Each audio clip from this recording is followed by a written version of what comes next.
আজকে আমার জীবনের খুব একটা স্মরণীয় দিন।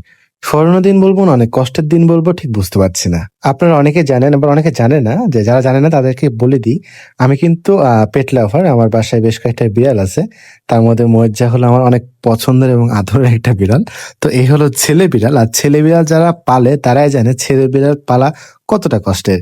সে এখন বয়স হয়ে গেছে প্রায় ১ বছর প্লাস। আর এই সময় তার একটা খুব ব্যাড হ্যাবিট, সে যেখানে সেখানে পি করছে। ইতিমধ্যে হয়তোবা আপনারা বুঝে গেছেন আমি তাকে নিউটার করার জন্য নিয়ে এসেছিলাম। তো এখানে আমার প্রচুর মন খারাপ ছিল। আমি একদমই নিউটারের পক্ষে না।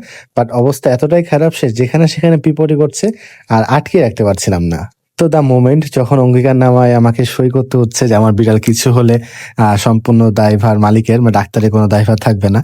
তো এই পর্যায়ে আমার অনেক, অনেক, অনেক বেশি ভয় লাগছিল। বাট কিছু করার নাই। ওই যে বলে না, দিল কে পাত্থর রাখ কে मैंने ওই সই করে দিয়েছি।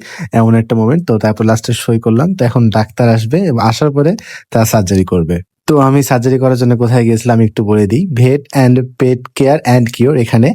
তো এই জায়গা নিয়ে কি বলবো, আমি তেমন এখানে চিনতাম না। বাট রিসেন্টলি সেখানে যাওয়া শুরু করছি। আর এই জায়গাটা কিন্তু প্রচন্ড স্টুডেন্ট ফ্রেন্ডলি এবং স্টুডেন্টদের জন্য অনেক, অনেক ছাড় দেয়। তো যাই হোক, এখানে আমার বিড়ালের সার্জারি করা হবে। তো এই জায়গাটা ভালো মতো করে ক্লিন করা হচ্ছে। আর এদিকে আমি যেখানে একটু বাহিরে গেলাম, যে তাকে একটু বাহিরে দেখালাম যে, "দেখো তোমার একটু ভয় যেন তোমার কমে।" বাট আপনারা ওর ফেস দেখলে বুঝতে পারবেন সে কি পরিমাণে আতঙ্কে আছে। অনেকক্ষণ পর ডাক্তার প্রিপারেশন নিল এবং রেডি হলো।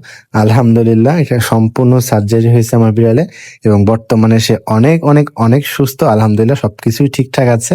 তো আপনারা যদি ভাইয়ের সাথে দেখা করতে চান তারা দেখা করতে পারেন এবং এই সার্জারি প্রচুর পরিমাণে লো কস্টে আমাকে করে দেওয়া হয়েছে এবং যারা স্টুডেন্ট সকলের জন্যই কিন্তু একটা বিশেষ ছাড় থাকে। তো আজকের মতো এতটুকুই রাখছি। আবার দেখা হবে, কথা হবে নতুন কোনো ভিডিওতে। ভালো থাকবেন। আল্লাহ হাফেজ।